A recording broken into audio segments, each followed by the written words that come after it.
بېدرکه شوی مدني فعال او د پښتون ژغورنې غورځنګ باني حیات پرېغل راخوشي کېدو لپاره د پی ټي ایم په غږ په ډېره اسماعیل خان سیمه کې د حکومت په ضد یوه لویه احتجاجي مظاهره شوې او دغه مظاهرچیانو غوښتنه کړې که چېرې حیات پرېغل راتلونکي 2 ورځو پورې خوښه نه کړی شو نو په ملکي او نړیواله کچه به احتجاجونو لړۍ پیل کړي. حیات پرېغل 2 ورځې وړاندې ډېره اسماعیل خان ظفرآباد سیمې څخه د شپې پر مهال د خپل کور څخه وړل شوی و او تر اوسه کور ته نه دی راغلی. تر دې مهاله د پیښې ذمهواري چا په غاړه نه ده اخیستې او نه په حکومتي کچه په دې اړوند څه غبرګون مخې ته راغلی دی. د حیات کورنۍ د دوی د تېښتې تور د ریاست په امنیتي ادارو پورې کوي او ډیوټ د حیات پلار ارسلا خان وویل حیات د کام درمن و او د حیات مقدمه په کام پرېږدوي چې کامې ګټي او که نه. نن یې درېیمه شپه ده چې موږ نه اغوا کړی دی په زور ټاکا راباندې وواله د شپې په 11:30 بجې چې موږ نه حیات اغوا کړو. ما نور 3 زامن دي دا مې په پی ډي ایم قربان کړي دي د پښتنو په سر چې چې غونډ زامن لاړ شي ما سر لاړ شي زه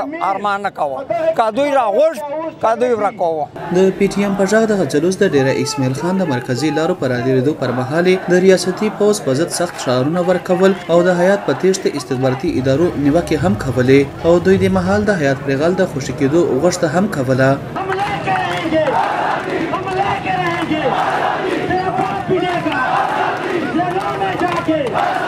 دغه لاریون پوځي چاودنې ته مخامخ په توپواله چوک کې غونډې شکل ولرله او غونډې ته وینا کوونکو په خپله وینا کې د پاکستان په پوځي چارواکو په هیواد کې د کرکې راپارولو او د ملک کمزوري کولو تورونه هم ولګول. یو مظاهرچی شیرنواز ډیوه ته وایي که د ادارو دا خیال وي چې یو حیات پرېغل و یو حیات پرېغل نه ده دا هر ملګری چې کوم ده که نه دا حیات پرېغل ده خو موږ د ادارو ته دا وایو چې د هتکړۍ به ختم سي د په جیلونو شي بجیا کم سي خو پښتانه ځوانان به نشاته نسی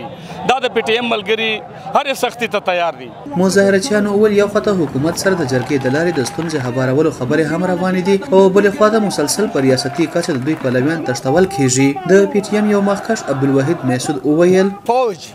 په مذاکرات کې سنجیدان نه دی مذاکرات کې بالکل سنجیدان نه دی. حیات پرېغل اوچت کو دا زمونږ د تنظیم یو غټه احسا وه یو غټه اساسه وه یو غټه هیره وه نو حیات پرېغل اوچتول د ټولو پښتنو اوچتول دي د ټولو پښتنو باندې وار کول دي نو مونږ دا اعلان کړی دی